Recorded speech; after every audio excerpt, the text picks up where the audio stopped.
공간운수 공소장입니다. 오늘 최근 국회와 국토교통부에서 본격적으로 논의 중인 위반건축물 양성화 특별법에 대해 자세히 말씀드리겠습니다.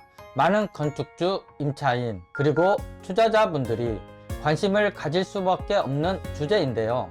왜냐하면 위반건축물은 단순히 법을 어긴 건축물이 아니라 이행강제금이나 금융제한, 임대차 문제 등 실질적인 불이익과 직결되기 때문입니다. 이번 제도 변화가 현실적으로 어떤 의미가 있을지, 또 건축가 입장에서 어떤 부분을 짚어야 하는지 차근차근 풀어드리겠습니다. 먼저 위반 건축물이 얼마나 많은지 현황부터 살펴보겠습니다.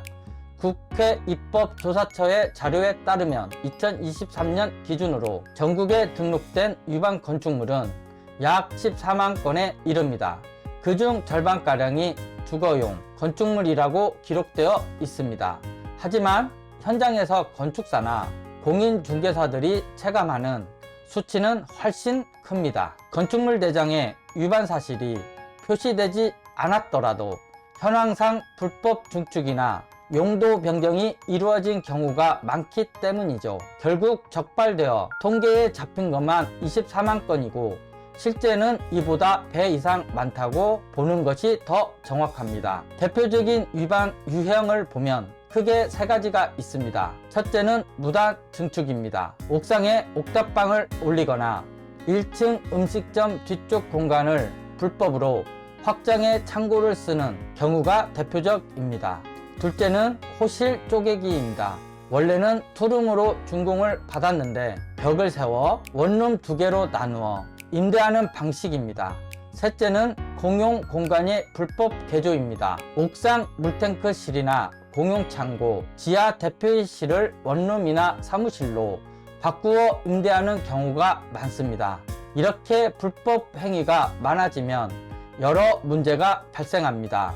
가장 대표적인 것이 이행 강제금입니다. 2019년 건축법 시행령 개정 이전에는 최대 5번까지만 부과되었지만 현재는 위반 상태가 해소될 때까지 무기한 반복 부과됩니다. 여기에 더해 위반 건축물로 적발되면 금융권 대출이나 차인의 전세 자금 대출, 보증보험 가입까지 모두 제한을 받습니다. 결국 건축주뿐만 아니라 선의 매수인과 임차인에게까지 피해가 전가되는 구조인 겁니다. 그렇다면 정부는 왜 다시 위반 건축물 양성화를 추진하는 걸까요? 사실 이번이 처음은 아닙니다. 1984년 이후 지금부터 초차례에 걸쳐 양성화 조치가 있었고 가장 최근은 14년이었습니다. 그러나 이후 내진 설계 강화, 주차 기준 강화, 용적률 규제 등 건축법 체계가 훨씬 엄격해지면서 기존에는 크게 문제가 되지 않았던 건물들마저 법 위반 상태로 전락하는 경우가 늘어났습니다.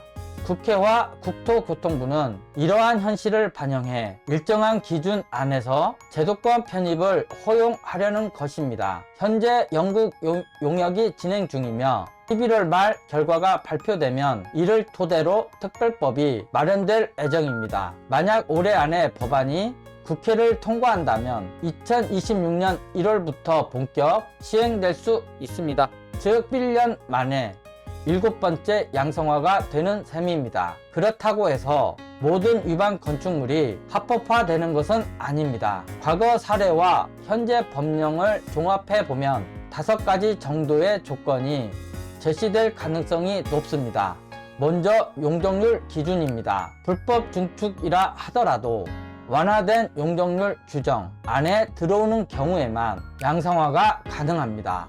실제로 서울시 일부 지역에서는 이미 용적률 상향이 허용된 사례가 있었고 이런 흐름이 반영될 가능성이 있습니다. 두 번째는 내진 설계 충족입니다. 2015년과 2017년 두 차례 개정을 거치면서 내진 설계 기준이 대폭 강화되었습니다. 따라서 불법 증축 건물도 현행 기준에 맞는 안전진단을 받아야 하는데 이 부분이 가장 큰 쟁점이 될 것입니다. 세 번째는 법정 주차 대수 충족입니다. 투룸을 쪼개 원룸 2개로 만든 경우 세대수 증가에 따라 필요한 주차 대수도 늘어나야 합니다. 이를 충족하지 못하면 양성화 대상에서 제외될 수 있습니다. 네 번째는 안전 및 이웃 권리 침해 금지입니다. 내력법 절거, 옥탑 확장 등으로 인한 일조권 침해 등이 대표적인 예입니다. 이웃 권리를 침해하지 않는다는 조건이 반드시 들어갈 것입니다. 마지막 다섯 번째는 소규모 위반과 성실 납부자 우선입니다. 과거에도 이행 강제금을 성실히 납부한 건물주가 우선 대상이 되었고, 위반 규모가 작은 경우에는 혜택이 주어졌습니다. 이번에도 비슷한 기준이 적용될 가능성이 큽니다. 이 다섯 가지 조건 중 특히 중요한 것은 내진 설계와 주차 문제입니다. 현실적으로 많은 건물이 이 요건을 충족하지 못하기 때문에 일정 부분 유예나 특례가 나올지가 이번 특별법의 핵심 관건이 될 것입니다. 건축가 입장에서 이번 양성화 논의는 두 가지 의미가 있습니다. 첫째는 제도권 편입의 기회입니다. 안전에 문제가 없는 건물이라면 불필요하게 위법 상태로 두기보다는 제도권 안에 끌어와 관리하는 것이 바람직합니다. 이렇게 되면 건물주의 재산권 보호, 임차인의 거주 안정, 금융거래 활성화 긍정적인 효과가 있습니다. 둘째는 전문가 역할 확대입니다.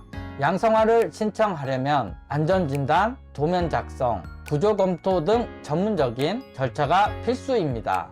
이 과정에서 건축사의 역할이 커질 수밖에 없습니다. 즉, 이번 제도는 단순히 건축주를 위한 것이 아니라 건축사, 기술사, 구조기술사 등 전문가 집단의 책무와 기회가 동시에 커지는 제도라고 할 수 있습니다. 물론 해결해야 할 과제도 있습니다. 특히 내진 설계는 현행 기준이 매우 까다롭습니다.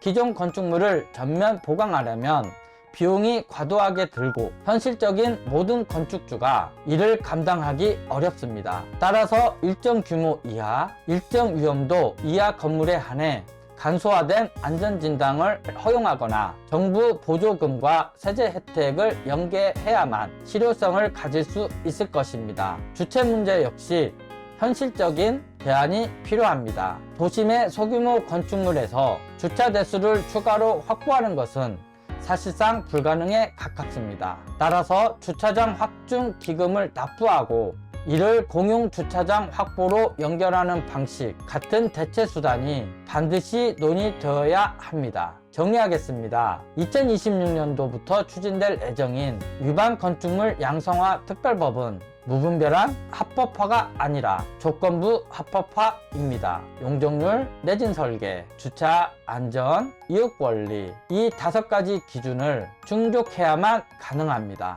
따라서 건물주분들은 지금부터라도 자신의 건물이 어떤 위반 상태인지, 어떤 조건을 충족할 수 있는지를 점검해야 합니다. 이 과정에서 반드시 건축사 등 전문가의 자문을 받으셔야 합니다. 특히 도면 작성, 구조검토, 안전진단은 개인이 할 수 있는 일이 아니기 때문입니다. 이번 특별법은 12년 만에 제도 개선이며 많은 건물주들에게는 다시 오기 힘든 기회가 될 수 있습니다. 다만 준비 없이 시간을 흘려보낸다면 오히려 더 불리해질 수도 있습니다.